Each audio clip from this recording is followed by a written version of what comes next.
everybody, and welcome to the show. We have much to discuss today. I'm your host, Amala Epinobi, and today we have a very serious subject matter to talk about, mixed in with some not-so-serious stuff. We're going to try to balance it out on today's show. This is always a tough thing to discuss when things like this happened, but of course we're going to be talking about the Appalachia High School shooting that took place in Georgia, and discussing some of the details that have been coming out about the suspect who was arrested in this case, as well as their parents, and maybe some motivations behind this horrific act. Before we get into all of that, though, of course, we have Taylor in Nashville. Hi, Taylor. Hey, guys. Yeah, good to be here. This is our third live stream of the week. I don't know when the last time we actually were able to do all three in a week. So glad to be here. Glad we're back. And we might not even have that many next week because I might be going back to Florida to go take care of my grandmother some more, guys.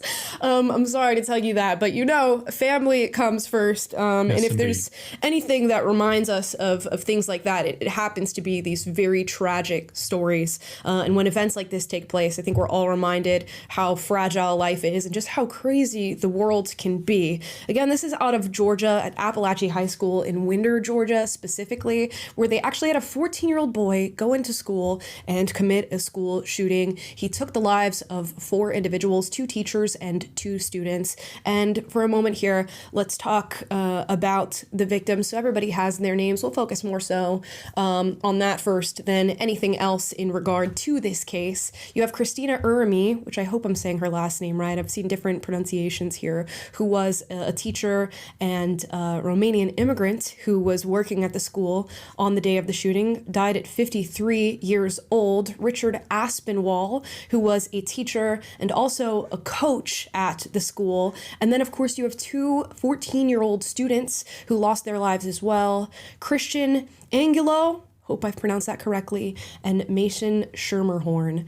And I had heard you guys reference this happening on the show, but had no idea what was going on and what was the story behind this. Ended up looking into it, and we have some more breaking news surrounding this entire story and what happened at this Georgia high school that has come out today in regard to the motivation of the shooter. As I said before, the shooter was a 14-year-old male, and I'll say his name once. His name is Colt Gray. I know there's like tricky things surrounding whether or not we say these people names, whether or not they show their faces. We've blurred him in the thumbnail, and that's all I'll be saying on the identity of this person as far as giving specifics there. But there have been different things surrounding this case that seem quite similar to other things we've seen happen in regard to school shootings, and there just seems to be a particular demographic, a particular type of person that goes through and commits these acts. I'm very curious to hear about this young kid's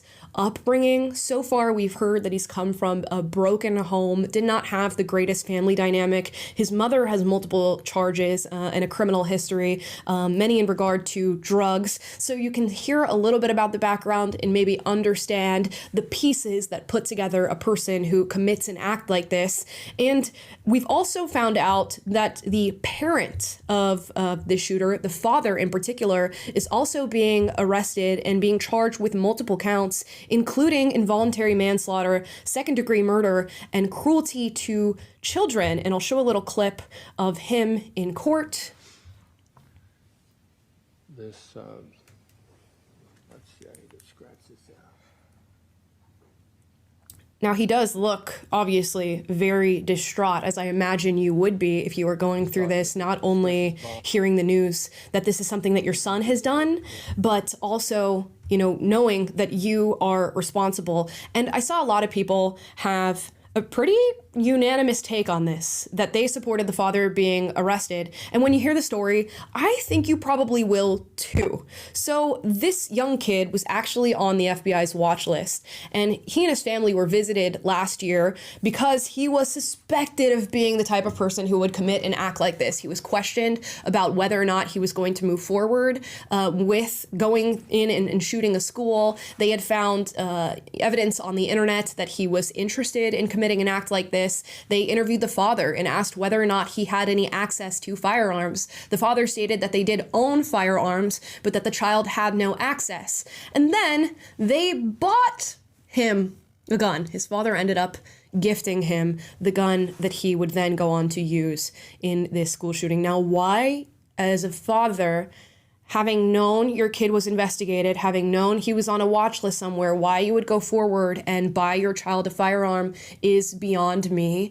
It's very negligent on his behalf. And we've seen this happen before, and we've actually seen the parents arrested and sentenced before in the case of Ethan Crumley, which his parents were in Michigan. He committed a school shooting, and there was a very similar story there. Ethan was known to be a troubled kid.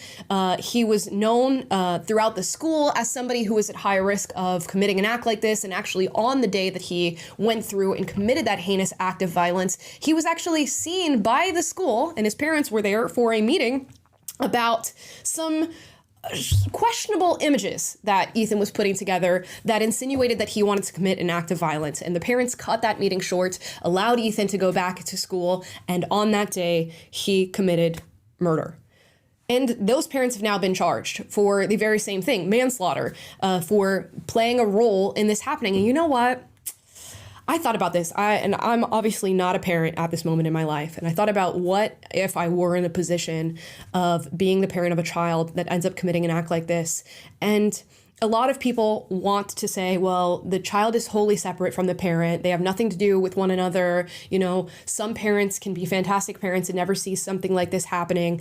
And I can understand that to a certain extent, but I just can't see with this many details how the parents were not extremely concerned for the safety of their child and for the safety of other children that may have been in the wake of whatever their child was going to do. And how you could go even further than that and gift your child a firearm is beyond me.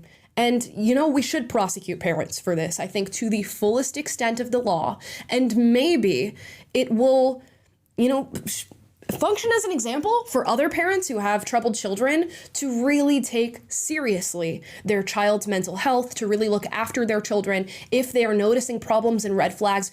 Step in and do something about it, because now it is not only your child's life at stake, it is not only the lives of other children at the school that your child goes to, but it's your life at stake as well. And the fact that the parents weren't taking it seriously before this moment tells you just about everything you need to know about his upbringing. I'd like to know more. I'd like to know if he's ever been to therapy of any kind. A lot of people are bringing up the question of SSRIs, whether or not he was on antidepressants of any kind. As we know, that's pretty standard for people who go on and commit these acts. But I've got to say happy that the father is having criminal charges brought against them. Now, as far as the breaking news in this case surrounding the motivation, CNN has actually reported this. It says there was a Discord account that was linked to the suspect's shared plans for the mass shooting. And we're going to go down to this bottom paragraph here. It says the account referenced Adam Lanza. So apparently his Discord username in this account was Lanza in Russian, and clearly sort of links to the former school shooter of Sandy Hook Elementary School. And in separate posts shared a desire to target an elementary school and express frustration with the acceptance of trans people. So we don't know yet about this 14-year-old's identity, whether or not he identified as trans. Some things have been circulating about other online accounts that people speculated that he has that had pronouns in the bio. We do not know that for sure, so I don't want to openly confirm that on this channel. But now we know that he's had a Discord account that expressed frustration over trans acceptance and directly linked that to wanting to commit an act of violence, which, again, deeply concerning. Andy No also posted this. It says law enforcement sources speaking to CNN revealed this Discord account. It says suspect was on the radar of the FBI over the alleged online threats last year. He was accused of killing 4 people at Appalachia High School. It says the American radical trans activist movement Trantifa is filled with violent extremism, including popular messaging about killing people who don't accept trans ideology. And it seems as though a lot of his activity online was woven in with this extremist trans activist movement, which is strange. And obviously I'm going to make the link here. And it's a link that a lot of people are accusing others of being transphobes for making this link. There does seem to be a link between dealing with these mental health issues, taking on maybe a trans or non-binary identity, and committing an act of violence. And I want to be clear in my saying, not all trans people are violent extremists. Not all trans people are going to commit a mass shooting like this or take the lives of students in their school. I want to make that abundantly clear. But we've had many cases now of people with this identity going through and committing acts of violence. I'm immediately reminded of the Club Q shooting that took place, and I believe that was in Colorado. That was a non-binary individual. The Nashville Covenant School shooting was committed by a trans-identifying individual. The Joel Osteen shooting, this one's a little weird. We don't know if this person was trans or not, but this person had both female and male aliases that they were using at the time. So how and why is this link to me very clearly being made? Is it maybe that often people who commit acts of violence like this struggle with their mental health, as do people who deal with gender dysphoria and just incongruence with their mind and their body and their identity? Could those things maybe lead to issues like this, especially the politicization of the identity itself maybe lends more to this form of extremism? And of course, you mix in the fact that a lot of people who are struggling with gender dysphoria and depression and anxiety are also on SSRIs, which seems to be a link to this sort of violence as well. It's a recipe for disaster.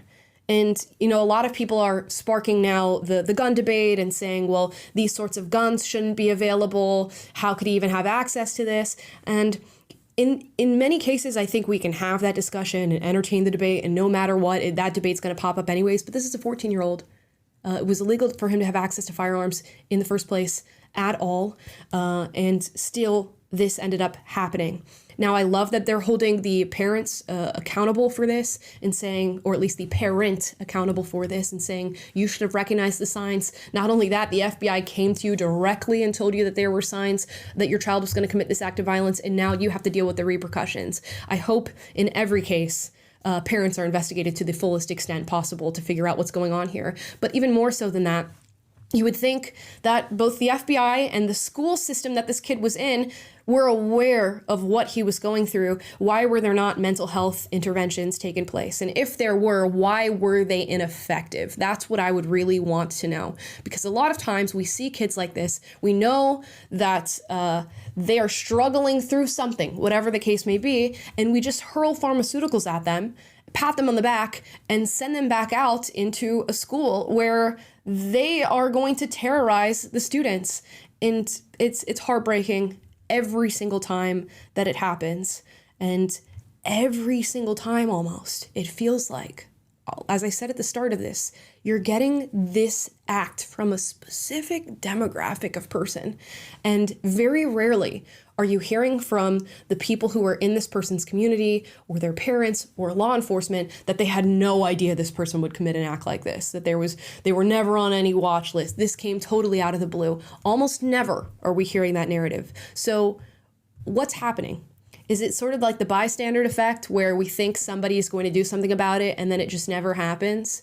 Or we just don't have a system set up to properly deal with these people? Or is it that, people maybe see a little bit of concern and go, he probably won't do anything. It couldn't be us. It couldn't be this community. And then the news breaks and it does happen in this way, and 4 people lose their lives. I believe 9 people are still in the hospital dealing with wounds and injuries that were accrued in this young man going into the school. And of course, you have the traumatized students who go to this school, as well as students in the area. I believe it's also been reported that the school got notice, multiple schools, I think 5 schools got notice that there was a threat or a warning of a school shooting happening, and all the students went to school. So maybe that happens often. I don't know, when schools get these threats and they have to just say, okay, well, it's another threat. What are we going to do? We can't do anything until something happens, and they allow that to happen. But these threats need to be taken seriously. I will say, in the case of this school, there were student resource officers who were armed, who ended up responding to this quicker than the police could, which is a wonderful thing. And we do have certain politicians in our space saying that schools shouldn't have these student resource officers, that we are policing our schools now, and we're making them an anxious place for students because we have these student resource officers. But when things like this happen, student resource officers are good to have around, you know? And really that's it. That's what we have going on in this story. I will be very curious to see if there's any sort of manifesto or written letter from this 14-year-old. He has apparently been in these online spaces discussing this for quite some time, and I think even alluded to the fact that he was going to plan this for years and wanted to wait till he was of a certain age to go and commit this act. So there's got to be a lot written as to his motivation, and that should be released to the public. I know in the case of the Nashville shooting, they ultimately decided we are not going to release this manifesto to the public. Why? Because they don't trust you to handle that information. But we should know. I mean, it's just so ridiculous to me. How are you able to identify the warning signs and red flags in a kid who's going to do this if you don't get the full scope of what their motivation is, what online spaces they're on, what they're talking about in these online spaces? And if we're going to come after parents for negligence in the raising of their kid, we should also inform parents on what to look out for when it comes to raising their child. And these things have to go hand in hand. You know what? If I come to be, you know, the parent of a child, and just goodness forbid this child does something like this, I must have failed somewhere. Something must have went wrong. I don't know how you could have somebody at 14 years old struggling like this and wanting to commit a violent act like this and having such hatred in themselves and, you know, wanting to project that out into the world, and you don't notice as a parent. I feel like you have to just not be there for this to take place. So yeah, those are my thoughts on that. Taylor, I see you. You're just, he's nodding. I mean, it's a lot to take in, right? The fact that the father was contacted by the FBI, that these issues were brought to his attention, is pretty unforgivable, like you said. And we asked you guys in the chat, should the father who bought his 14-year-old son a gun knowing he threatened a shooting be prosecuted? And 78% of you are saying yes. And it seems to be, you know, the obvious response here. And what more is there to say? I will say it is interesting that it seems like we're learning a lot about this shooter within the first 24, 48 hours, which is more than can be said about like the Vegas shooter, Stephen Paddock, or the Trump shooter, by the way, which I think we're still trying to figure out what might have been his motivation.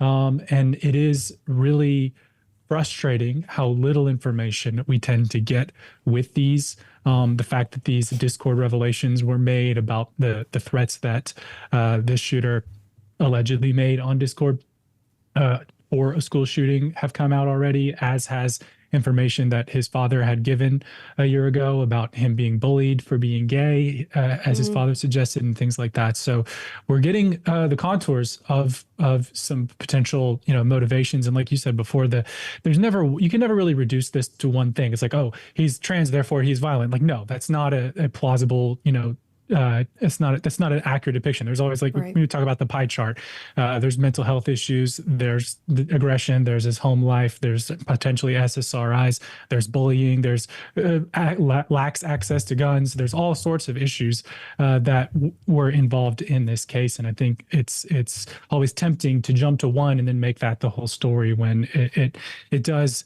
you know, it does behoove us to be nuanced when it comes to our response and analysis to these things, even when emotions are running high. Yeah, 100%. There's so much going on. And I try to transport myself back into the mind of like my 14-year-old self and to think about like what my life was like, what was I focused on at that time. And I feel like, I don't know.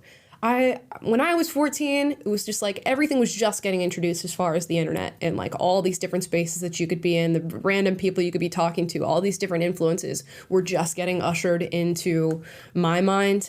And this kid seemingly grew up in that space, and just there's so many different touch points for bad ideology. And you mix that with a broken family life and clear mental health problems. I don't think you can commit an act like this without having mental health problems. We are living in a society right now that is just like the perfect space to create more people like this and to create just more broken lives and more issues like this. And when students say they're like scared to go to school because stuff like this could happen at any moment, I mean, it's valid. It's a little valid, you know, even if it happens rarely in comparison to other things, you know, you don't want to be the one. You don't want to be the school that ends up dealing with it. And when you see the mental health crisis that our nation is currently in the throes of, it's hard to say, you know, there's not going to be something else like this. And we need to start really prioritizing reaching out, having discussions about mental health, giving kids resources and places to go if they are struggling, as many of them are not getting support at home. And yeah, it's just a tough day for all involved, and especially those that have lost their lives. I can't imagine the devastation of getting news like that. And everybody's spoken so highly of these students and the teachers and spoke about how wonderful they are. And yeah, it's just very, very tough to deal with. We are going to move on to hopefully a little bit of lighter news to bring us back a little bit. Today we're going to be talking about Brittany Mahomes. And if you don't know who Brittany Mahomes is, she is Pat Mahomes' wife. Pat Mahomes is the QB of the Kansas City Chiefs, and they've had a great time. Obviously, recently they won the Super Bowl. I believe they just won their last game, according to Taylor, because I know nothing about sports. Thank you, Taylor. Yeah, last night. And Brittany has been making her way into the news because, oh my goodness, she might be a Trump supporter. Isn't that so crazy? That, yeah, the darling, the football wife, the quarterback's wife could be a Trump supporter. Oh, crazy, crazy, crazy. We all gasp in unison. Now, how did people find this out? Because Brittany has not been, you know, too forward about her politics through social media. They've been scanning her Instagram likes. And of course, if you follow somebody on Instagram and they like a certain post, when you're looking at the Instagram likes, it will tell you, you know, Brittany liked this particular post. And people found this. They found the real Donald Trump's 2024 GOP platform, Make America Great Again, where he details the different things he wants to do in his next presidential term. Things like sealing the border, or ending inflation, or making America the dominant energy source, all these different things. And of course, right down here, you can see that it is liked by Brittany Lynn. Oh my gosh, the horror, the terror. Now, people started sharing this all over the internet and saying, oh my gosh, how dare you, Brittany? I can't believe you support Donald Trump. You know, I used to love the NFL and Pat, but now that I know you support Donald Trump, I can't support you guys anymore. Or I love Taylor Swift, and I know you hang out with Taylor Swift, and how dare you hang out with somebody who doesn't support Donald Trump when you know that you want to make America great again, and blah, blah, blah, blah, blah. She was getting blasted online. And she responded and posted this on her story. She says, I mean, honestly, to be a hater as an adult, you have to have some deep-rooted issues you refuse to heal from childhood. There's no reason your brain is fully developed and you hate to see others doing well. Now, she also states that this is not how she maybe previously would have dealt with the hate that she's receiving on the internet, that in the past she would have come forward and allowed the hate to get to her a little bit and given in to the people on social media who were coming after her. And actually the person who helped her, you know, not cower to them is her husband, Pat. And we'll watch this video where she details that. Yeah, I think we kind of got thrown into the fire together. And I think that's what's helped us, you know, do so well in the life that we are, is that we did it all together. And he is a lot better at it than I am, maybe because his dad played professional sports. So I think he was around it and he understood it a lot more than I did. So having him to help me get through it has helped a lot, because he's very good at, you know, managing those things and blocking people out and doing all that type of stuff. So having him beside me, kind of guiding me and coaching me through it, has helped a ton. And I think that's kind of how we've gotten to where we're at now. What's been like a piece of advice that's helped you manage all of it? I think the main thing that, you know, he always told me is, like, stop caring about what people think, especially the people that don't even know you.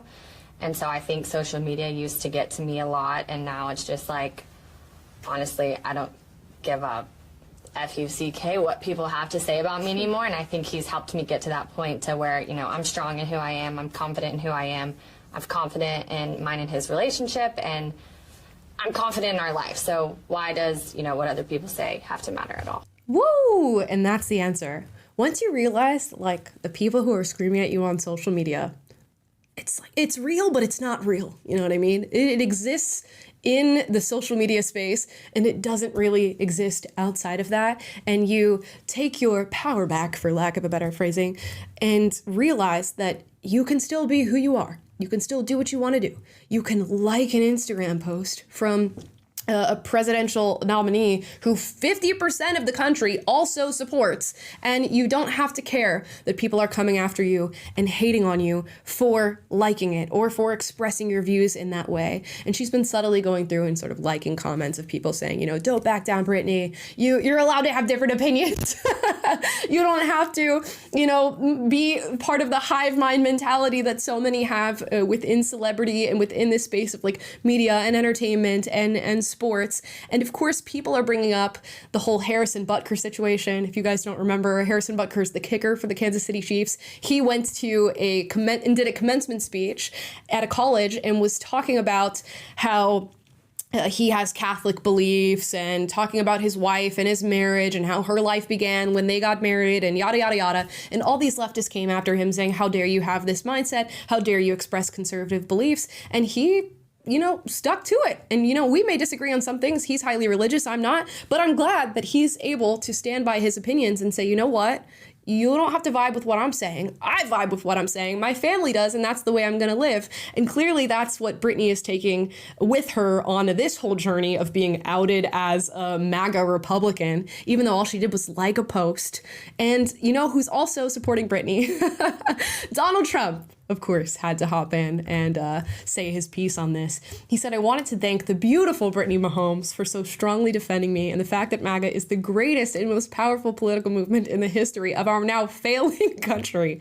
With crime and illegal immigration totally out of control, inflation ravaging all Americans, and a world that is laughing at the stupidity of our hapless leaders, it is nice to see someone who loves our country and wants to save it from doom. What a great couple. See you both at the Super Bowl. Donald Trump.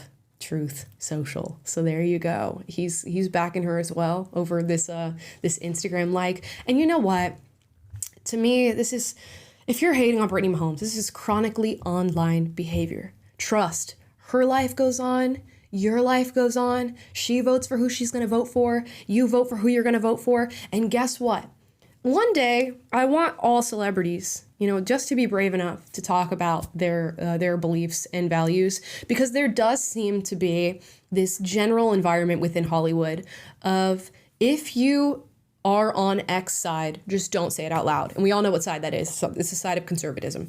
If you are conservative, you're allowed to be that with Hollywood so long as you hide that about yourself and you're not too vocal about it. And if you are vocal about it, you end up pigeonholing yourself and your career into the conservative space, because Hollywood really no longer allows you to work with people who disagree with you anymore. And that's such a shit thing to have to deal with as a celebrity, that you can't be forward and open about the values that you express, especially in an industry which tries to shove values and their own agenda down your throat at any given moment. And I wish just conservative celebrities, which there are many of them, and for leftists listening right now who don't want to support conservative celebrities, guarantee you are. You just don't know that you are. I wish they would just come forward and just lift the veil a little bit and say, you know what? Yeah, I'm also going to be voting for Donald Trump, or I also support this conservative idea, because people would be shocked and horrified on the left to know the celebrities that they love that actually have conservative beliefs and values, and they're living with them every single day,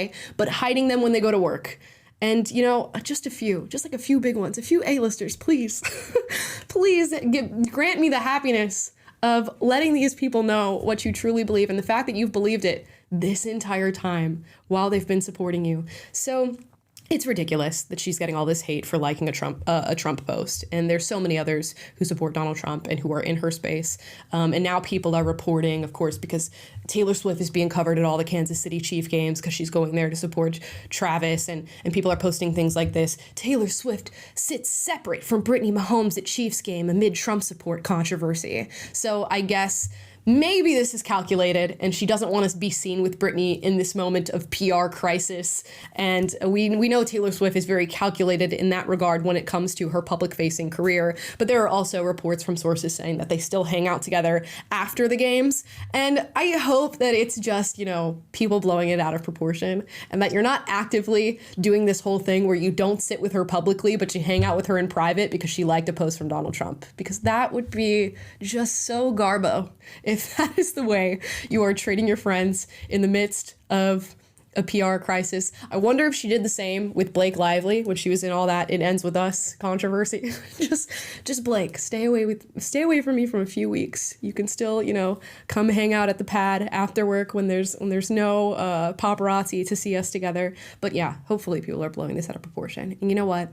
Kudos to Brittany.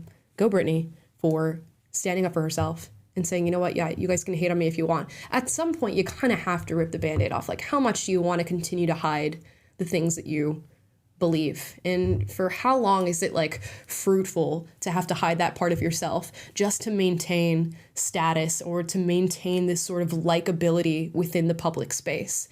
At some point, you'll realize that it's really not worth much, and that the social media hate that you'll get on the other end of being yourself and supporting what you support is really nothing. It's just like whispers floating around from people who you do not have to worry about and who will have little to no impact on your career, on your life, and especially on her marriage to Pat. So good for her. Yeah, I just don't know. We'll see if she comes forward and says anything else. There was no like big endorsement. When you saw this story and I saw people being like hating on her, I thought maybe there was going to be like this huge thing where she like made a post of Donald Trump and said like, I support this man for president and you should too. And so does Pat and so does the Kansas City Chiefs. Oh, Taylor, you're muted. Sorry, Trump kind of jumped the gun, I thought, when he went off with this post that was like, I would like to thank Brittany Mahomes for her strong support, when all she did was like a post. I wouldn't necessarily, and then like double down on her expressing her own opinions, but not necessarily like, I endorse Donald Trump for president and anyone who doesn't like him is a loser. Like there wasn't that level of support. So I guess it's fine for him to claim that though. Yeah, I get you. If you're smart, you'll jump on it. And that's exactly what he did. You know, it gives you a little bit of extra publicity. It ties you in with the story and makes things go off for you a bit. So I think it was a smart move on his part to sort of link himself in there and be a part of the discussion that was taking place. We'll see. Are they going to get photos of like Brittany and Pat at Mar-a-Lago and together with Donald Trump? I don't think anybody's going to go that far. That seems to be something you probably don't want to do. I want to show you this next story. However, my laptop is choosing not to work right now, but we're going to talk about the Minecraft movie that is coming out. It's titled, I think, just straight up a Minecraft movie. So this is coming out. It's starring Jason Momoa and Jack Black. There's a couple other faces in it. And of course, the big controversy, I guess it's becoming a race thing, that a black woman is in this Minecraft movie. I believe her name is Daniela. If you watched Orange is the New Black, she was a character in Orange is the New Black. She's also been on Broadway in The Color Purple, which she is fantastic. She's a good singer. She's a great actress. She's a good dancer. So I was fine with seeing this. I have to preface this with saying I am not a huge Minecraft fan. I don't know much about Minecraft at all. I've never played the game. I've never been in the Minecraft world. What I do know about Minecraft is I guess it started out being for an older age demographic than young children, and now it's known that like young kids play Minecraft. I know like my younger half siblings are like, we love Minecraft, and like they'll sit and play for hours. And if you ask any kid like, what video game are you playing, they're gonna say, I'm playing Fortnite or I'm playing Minecraft. And they're coming out with a movie, and it stars Jack Black, which Jack Black is just like the guy for these movies now. He is the one where if you're making something for kids, he's probably gonna be in it. And I guess it's because when he did the Super Mario's film, Super Mario Brothers or something like that, he was doing that whole Peaches song, the Peaches, Peaches, Peaches, Peaches, and that thing went so viral. I can't tell you the amount of children that I saw on TikTok that were screaming that song. It was like a #1 streamed among young children and all this different stuff. So maybe that's why they went in this direction with him for Minecraft. But people, I guess, are pissed about it. They don't want to see Jack Black, and they're watching this trailer and thinking like, this movie is for kids. This is for little kids. I don't want to watch this. This is not for me whatsoever. I'll show you a little clip from this movie, and hopefully you can see what I'm talking about here, if this is going to work. Here is Jack Black showing up. Who are you? I am Steve. And I guess it's like this Minecraft Steve character who is like the main guy in Minecraft. I'm sorry, guys. I really don't play this video game. So people are like, what the hell? Why is Jack Black in this? Also, Jason Momoa's character has like this weird look to him. And I don't know what's going on there, because this is sort of like what they're trying to emulate. This is what Jason Momoa normally looks like, but he's taking on like this zany, weird sort of character thing that they're doing for it. And a lot of people, I think the main point of criticism is that this movie just looks like it's made for children, which, spoiler alert, I think it is actually made for children.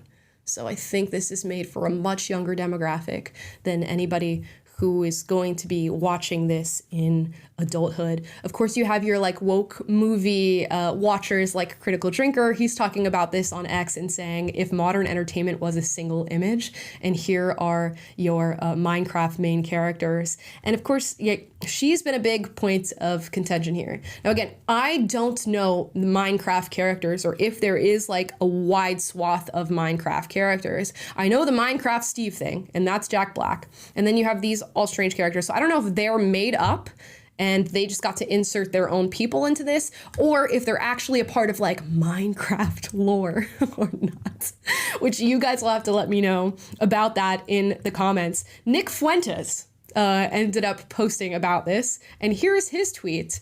Are you effing kidding me? With a picture of her, this black character. A lot of people seem to be remarking on that. They think this is somewhat of a DEI hire, that Minecraft has been co-opted by the woke left, and that is why she is casted in this. And again, guys, I don't know. I don't know if they made these characters up. I don't know if they're part of it. I don't know if they've race swapped one of your weird Minecraft characters or something like that. And this is totally flies in the face of Minecraft lore. I won't be surprised if there is some woke messaging woven into this story, and it's made for kids, and then, you know, kids get little nods to leftist ideology in the story. But so far I have no evidence of it, other than people seem to be upset that she has been casted in this role. And I think it's just a little bit of it's a knee-jerk reaction, because we know typically how these movies go.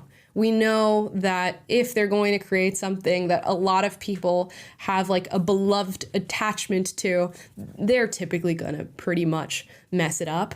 But the fact that this is just made for kids, and it seems like it is fully for their demographic, I don't know that adults are ever going to be satisfied with what comes out as a Minecraft movie. Now, they're making their dislike of this very clear in the YouTube dislikes. Here you can see there's over 899,000 dislikes on this trailer so far. A little bit of a battle though. There's 500,000 likes on it. But this seems to be the case with these movies that are being made and I guess adapted these days, that if you miss the mark, people are going to let you know that you have missed the mark, and they are going to flood you with dislikes. They're going to flood you with comments. The amount of movie trailers that I've seen come out recently where they're like, we have to just turn the comments off. Just turn the comments off. Turn the comments off. Because the top comment will be one criticizing like how bad the movie looks, and it will have more likes than the actual video itself.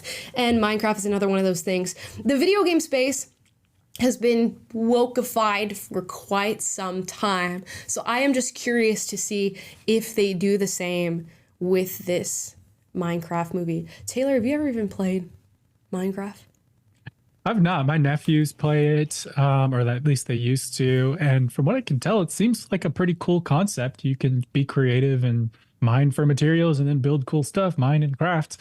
But yeah, the movie, I'm like, who is this for? I can understand and sympathize with, okay, we're making it for kids, but I'm just skeptical because I think about video game adaptations in recent years, and a lot of times what they do is they take this IP and then as they're adapting it, they don't make it for the core audience just to delight them. They have to jam in their own messaging and their own creativity and things like that. I feel like we really saw that with my favorite Halo franchise, and I did not like the show that they made because I just felt like it didn't feel like the game. It didn't feel true to the original. And, maybe kids will be more forgiving if you throw a lot of bright colors and stuff at them. I also watched a few minutes of this Minecraft influencer reacting to the trailer, and he was kind of saying, this isn't really Minecrafty. It's like this colorful world, but the sheep are furry and things aren't really like the visuals don't really look like what I was expecting, and didn't seem like they were trying to put in cameos of OG Minecraft influencers or anything like that, and that probably would delight kids. So who knows? I guess it's the director of Napoleon Dynamite, which is a cult classic for millennials like me. I did love that.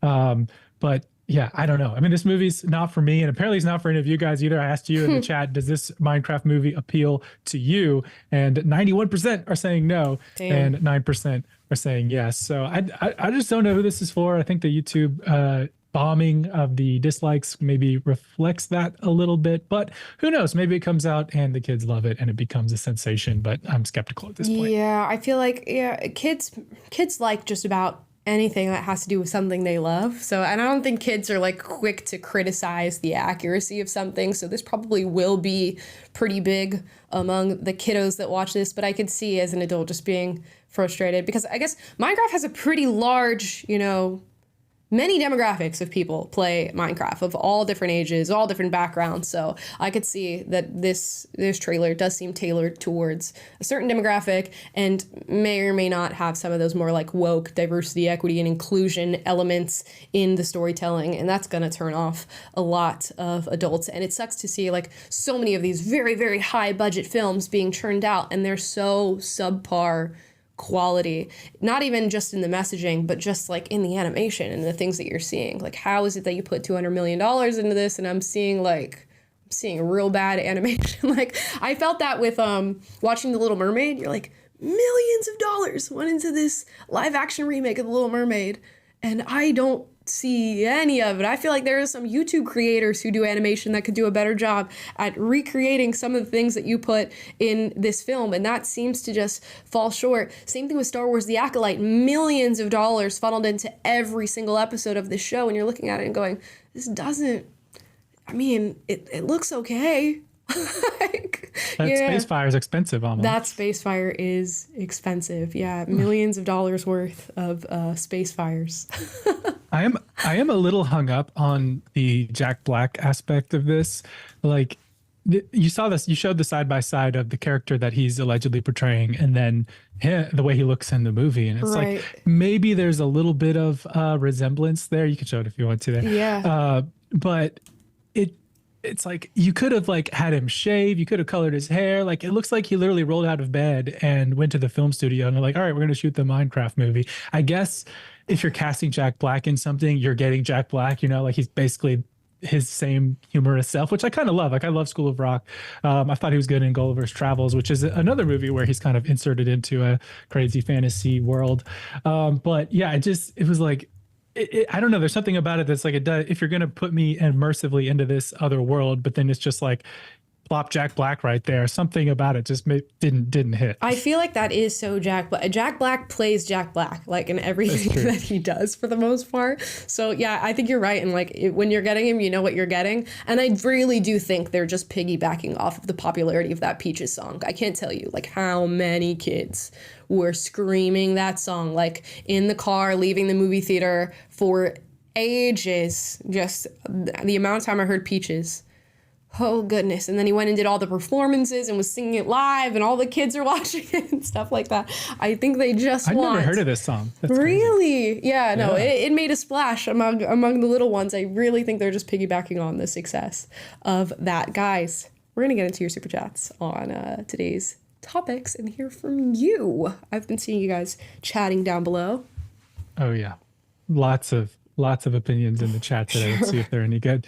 Timothy W is our first one today, who says, do either of y'all watch any electoral map prediction videos for the 2024 election? By election time, spoiler alert, they lean more towards Trump. No, I've not I see seen stuff any on of Twitter that. in passing. I don't like take time to watch videos, but I did see something came out this week that like back in July, it was pretty close, like 52% in favor of Trump for the Electoral College. And now it's like 60. So it's kind of grown despite the DNC and all of the Kamala sycophantry that we've seen in recent weeks. But yeah, I don't trust polls much anymore, one way or another. I don't care who they support after 2016 and 2020. Yeah, I'm not gonna lie, I just keep scrolling on that one. I Yeah. really do. Sorry, guys. Yeah. Duck Guy says, I smell extremism, and that boy or girl or whatever they are is an extremist. Yeah, I mean, I think by definition of being a school shooter, you have to be an extremist of some sort. To what extent and for what cause, who knows? But I just can't imagine being a 14-year-old who is consumed with the idea of committing an act like this is just so strange. So very strange. You just have to, I don't know. In my mind, maybe I'm wrong, but you have to be neglected to be developing these thoughts and to be in a space to go through this to the fullest extent, Yeah, man, 14. I mean, how much of like a actual ideologue can you be at that age? But at the same time, your like capacity for rational thinking and your brain's not fully developed or anything either. So you can also be very extreme under extreme psychological distress. And that's already, a volatile time in developmentally in adolescents' lives. So you add to that, like he's got family trauma. It's got, I guess his mom had left with his two siblings and he was left in the care of his dad. And she had issues with substance abuse and, gender identity issues or whatever. Like there's a lot going on, being bullied. And I mean, it's an extreme case, but it's, you can imagine how all that would attribute to it. So I guess, yeah, that does make one an extremist, even though it's crazy to say that about a 14-year-old. Lamar says, not taking away from what you're saying, but I can't believe it. You're real and not AI. That's crazy, but you have my full support now. P.S. Love your videos. You can't believe that I'm real and not AI. I hope that I don't come off as being AI in any way, shape, or form. I'd be very concerned if any of you thought that I come off as being AI. With all the mistakes I make when speaking, there's no way. There's no way, unless we're getting really fine-tuned. That Turing test. Someone put in a search for Margaret Thatcher on Google and it brought back a picture of you. Good one. Sorry, a little bit of a stretch. It's a joke about the founding fathers. How if you search for them on Google, then you get black people. And yeah. Anyways, in case you guys missed it, Google AI. Better move on. Cameron Campbell says, this is why communication is key. When you stop talking about this hard, controversial topics like gender violence happens, we also need to talk more about mental health and treatment and parenting. Oh, yeah.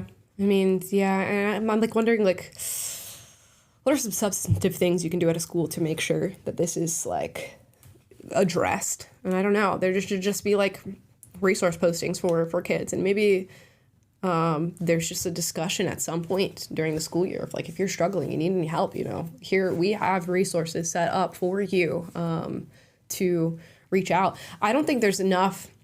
There's all this like ideology that's now being injected in schools and not enough actual support for children. I mean, schools are places for education, yes, but come on, if you see a kid slipping through the cracks, there's got to be something that can be done, and instead we're just focusing on things that really do not matter when it comes to having conversations with children. If there's one thing that like schools are going to focus on outside of just baseline teaching kids what they need to be taught, it's making sure that like kids are supported and not in like the I want to support your identity or I want to support your transition. Right. Just like, do you have somebody to speak to? Do you have, a healthy balance going on at home? And if not, what can be done about that? Can we point you in the direction for something to be done?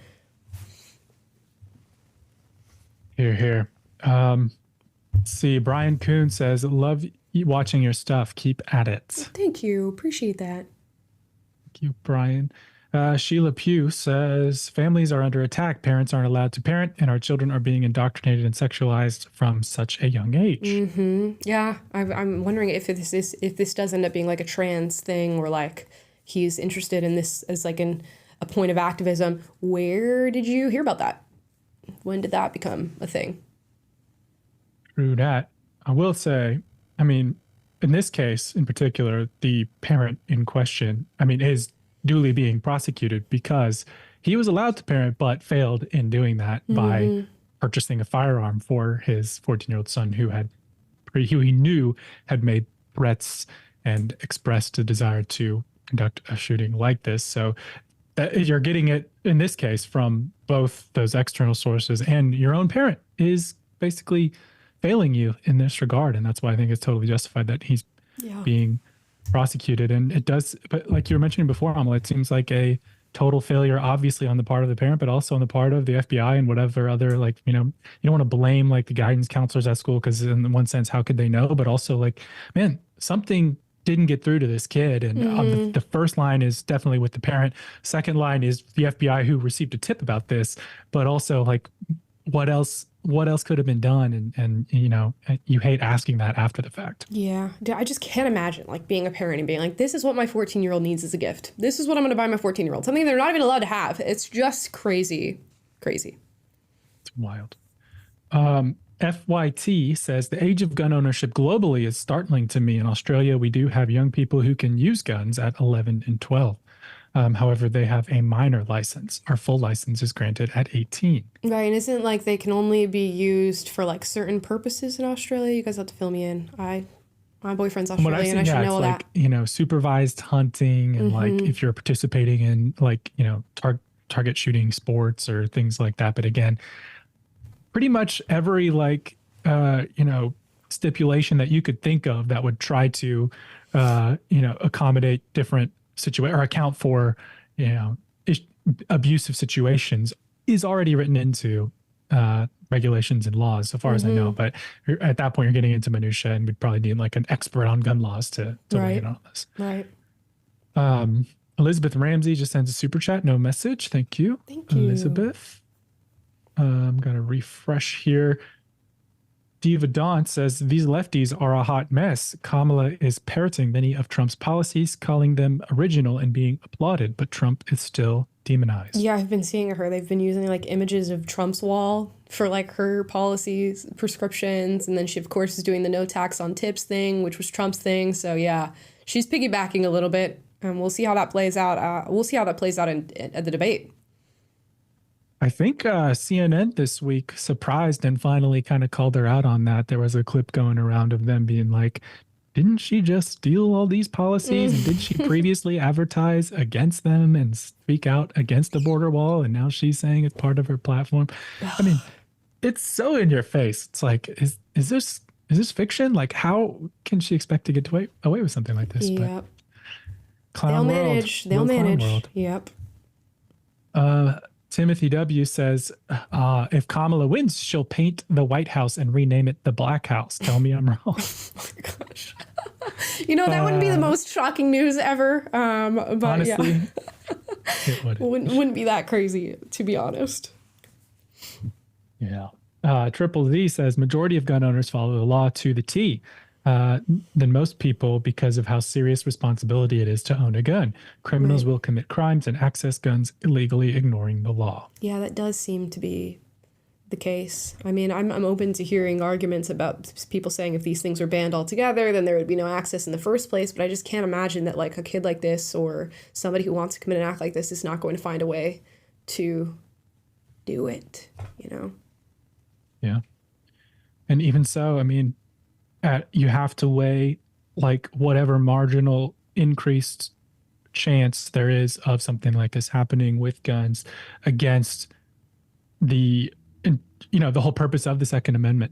And, you know, we look at the UK and people getting arrested for social media posts and crazy stuff like that. And, you know, the Second Amendment is the bulwark against tyranny. And there is, if that means accepting some marginal higher risk of bad things happening because of gun ownership. Like we do everything we can around that, but at what point are you going to fully give up your right to bear arms and sacrifice that on the altar of, whatever marginal X amount of more safety?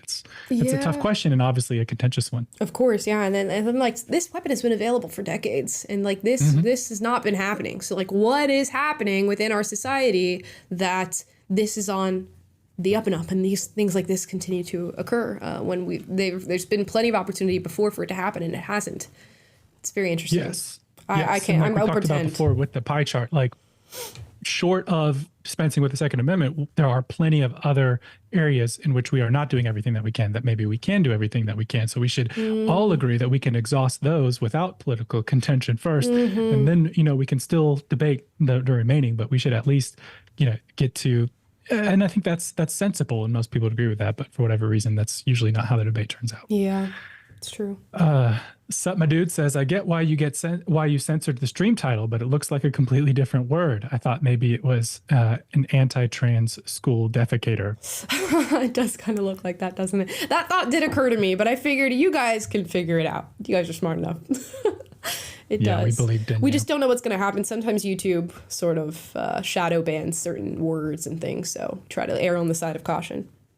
Anything we can do to dodge that algorithm, which looks like a lot of y'all showed up today, so it seems like we did okay. Yeah. Chris Reed says, what will happen to Donald Trump if he raises the age to buy bullets or magazines?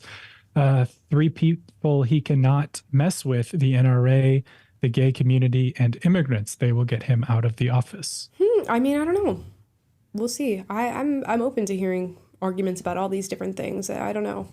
I know the NRA is super powerful still, but I'm like, I haven't heard much about the NRA in quite some time, to be honest. But of course, they're still lurking back there, doing their thing. They are people of influence. Yeah.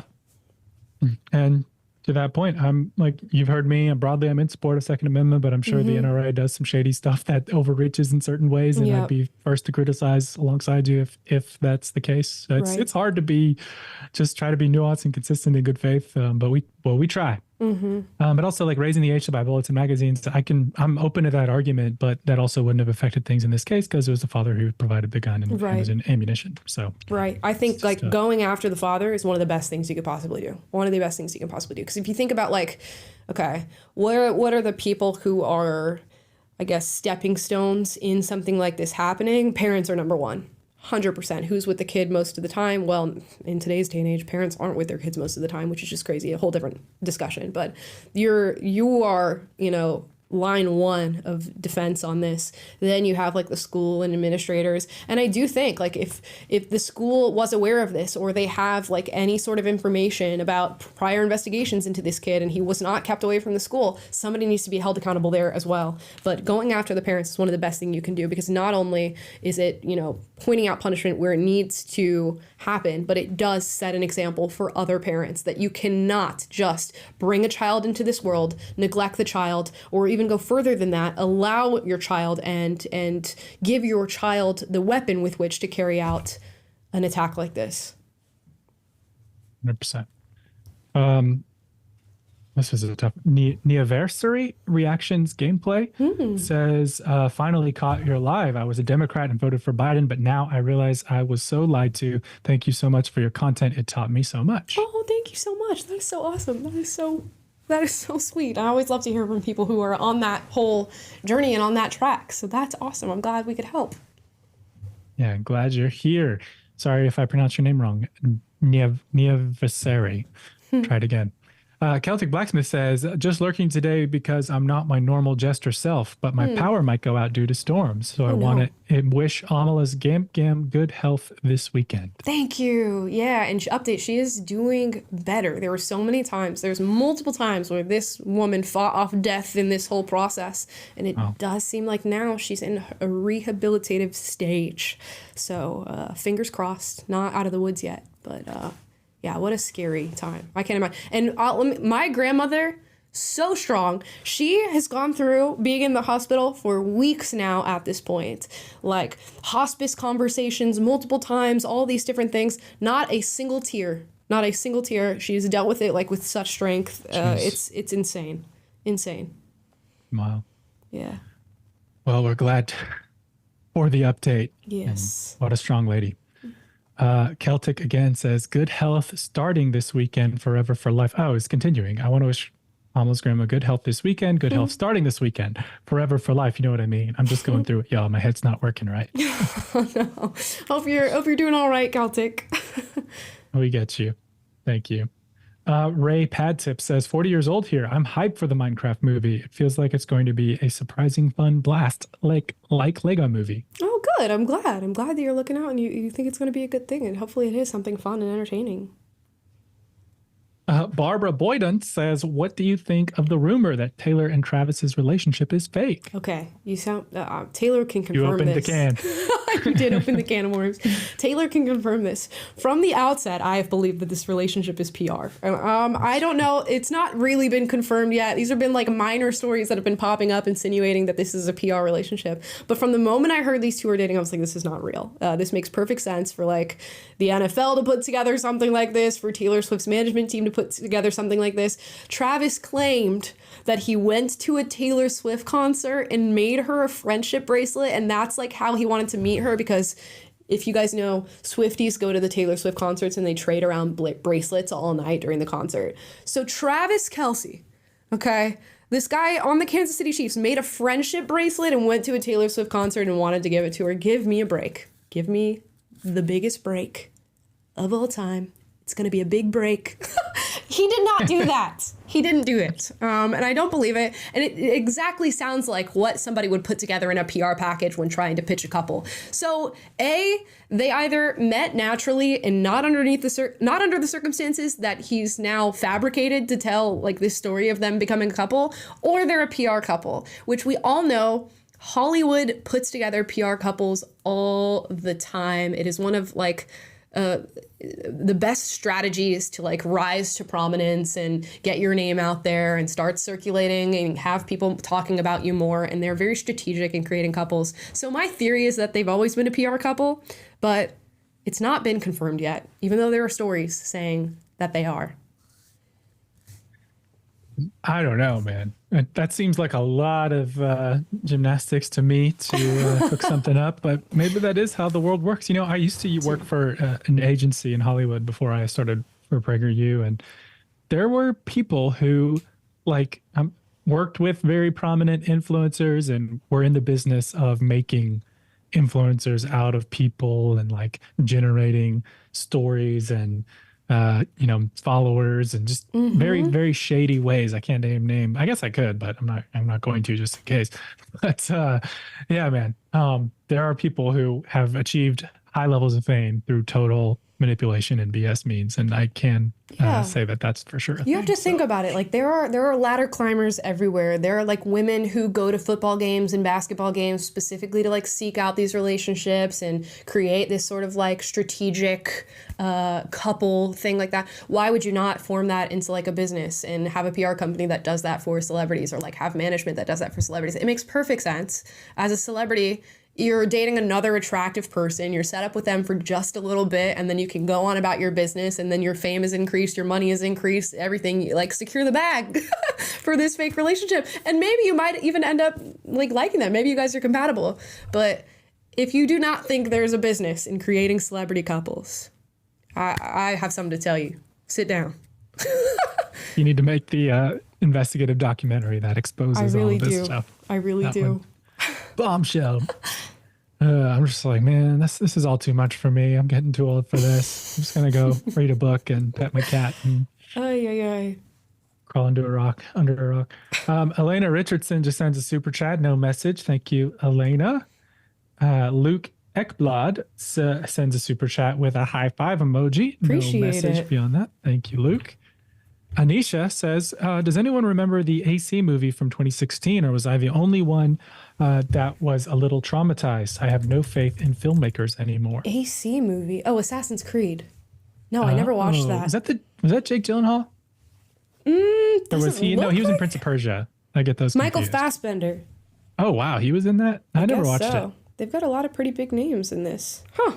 No, I never watched it. What's the rating on IMDb or whatever? Ooh, let's Does it say? check. I see Google says 64% people liked this movie. Let's see. IMDb has a 5.6 out of 10. Okay, so probably Middle of the road. not good. It's that Yeah. you gotta. I keep seeing the Rotten Tomatoes. You gotta go with the audience reviews and not the critics because they'll review it high. But I feel like IMDb is a good proxy. At least after several years, Yeah. you get a pretty honest assessment Right. from the masses. But no, yeah, didn't see that one. Quazakule says, sometimes it escapes me how some people's lives are totally not normal. We're all capable of extremism, but actually doing it is scary. Oh, Hashtag yeah. base Quasi. Yeah. I mean, yeah, 100% actually doing it would be pretty damn scary. I can't even imagine. Yeah, you just feel like when you hear all these stories and so many of them sound so similar, like him and like the Ethan kid, even similar up to the parents gifting you the weapon that you utilize at the school shooting. It's like there seems to be a specific recipe for this type of person. So why are we not focusing on the ingredients and trying to like figure out how to overcome these problems? Instead, we're like focusing on the outcome and saying like, how can we guard these people off from being able to commit the outcome, which is a valid question and something we should be asking ourselves. But why are we not like figuring out the recipe to the outcome and stopping them prior? The FBI dropped the ball here, which again, it's like, what are you supposed to do? He made some threats online. He's talking about it on Discord. The FBI picks it up. They come and visit the house. The dad says he doesn't have access to firearms. You leave, and then this happens. I don't know how much more you can do. Maybe these houses need to be marked as like, I mean, even that seems like kind of Second Amendment questionable. Of like, if your kid is saying this stuff online, maybe your whole household is not allowed to have firearms.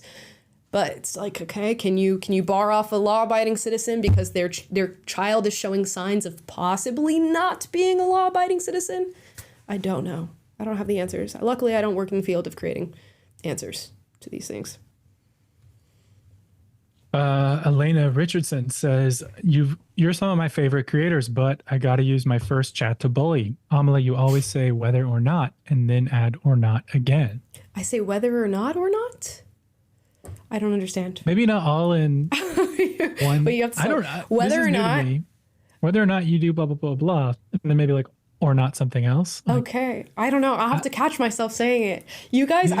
what did I used to do on this channel? Time and all time the time? again. Time and time again. I used to say of which in the wrong context, and you guys called me out for that. And I have to think about whether or not or not. Yeah. Wow. Now I'll that's just think gonna about mess with my brain. I'll catch it now that I have a note of it. Whether or not there's something wrong with that. Or not? Is that what Or I do? not. Whether or not there's something wrong with that or not. Maybe that's what I'm doing. Oh, I guess that would be wrong. Yeah. Whether or not there's something wrong with that. A dangling Yeah. or not. It's just redundant. Yes, it is redundant. But thank you for that. Oops. Sheila Pugh says, I agree this particular parent should be prosecuted. He provided a weapon to a child who was already identified as at risk. Yep, definitely. And of course, you have to draw the line of like, okay, at what point do parents deserve prosecution? Like, what if the FBI visits your child and you just do nothing? Like, you don't seek out mental health resources, or you don't do that. Well, some people don't have access to them. Some people don't think to do that. Like, should you then be prosecuted because you knew your child could do something? It's very tricky territory to sort of figure out. It's like a moral gray area in a lot of instances. But this one's pretty clear. Your child is marked as a possible school shooter and you hand him a gun. That's a no-no. Yeah. And I believe in law, there's a concept called like the reasonable person standard. And it's like if a reasonable parent is approached with information like this and then proceeds to purchase their child a firearm within a year, is that something a reasonable parent would do, or is that Right. negligence? And I feel like a jury would conclude that that would certainly be negligence. So Yeah. to me, it's totally reasonable to Yeah. prosecute them. And then I wonder, like, okay, this is just questions that pop up. How far divorced do you have to be from that scenario to buy your child a firearm? Like, what if he bought him a firearm at 18 and then he goes and does something like this? Are you then still, or like at 17? I guess either way, you're not supposed to be buying a firearm for a kid that age anyways. So, rough. Adrian Navarro says, I really enjoyed your breakdown about Kamala's black speak. It's so painfully cringe. Loved watching your facial expressions. It is so cringe. The black scent is so cringe, y'all. I had to come after her a second time for that because she just keeps doing it. I don't know why you would keep doing it. Just stop. Please, get some help. Just don't address everybody the same. Charlie Roanhouse says, finally catching alive. Thanks for sharing your thoughts. I'm a Christian, so when people don't want common sense of my standpoint, I send them to you. Oh, thank you. So you send the non-religious my way. I'll take it. Yeah. Yeah, because I'm sure we overlap in a lot of our beliefs, just not on the religious part. So that's cool. That's why I'm here too. You can Yep, sit with us. Exactly. We balance each other out, Taylor and I. Let's see a couple more here. Nicodemus says, good evening. Just a little support for your daily resilience in dealing with this kind of subject. Stay strong for your grandmother. Cheers to you both. Thank you. That is so very sweet. I appreciate all your kind words as well on my grandmother. She's strong. Thank you. And I actually believe that was our last one today. So thank you guys. Yes, great note to close out the show. Guys, thank you so much for watching. Drop all your thoughts on the different topics that we discussed on today's show in the comments down below. As always, if you disagree with anything I said in this video, I encourage healthy debate, so do get out, but do so respectfully. And if you like this video, like, subscribe, click the notification bell to be notified every single time we post a video for you guys, which is every day. Tomorrow's video is about a new documentary that is going to be featured on Netflix, created by Will Ferrell, titled Will and Harper, where he follows his trans friend on a road trip through the United States, talking about their adult transition from male to female. Very interesting. We'll talk about what that documentary may cover and what it may say in tomorrow's show, so be sure to check it out and leave a comment of your thoughts below that video. Guys, thank you so much for watching. Have a fantastic weekend, and I will see you tomorrow. Bye, guys.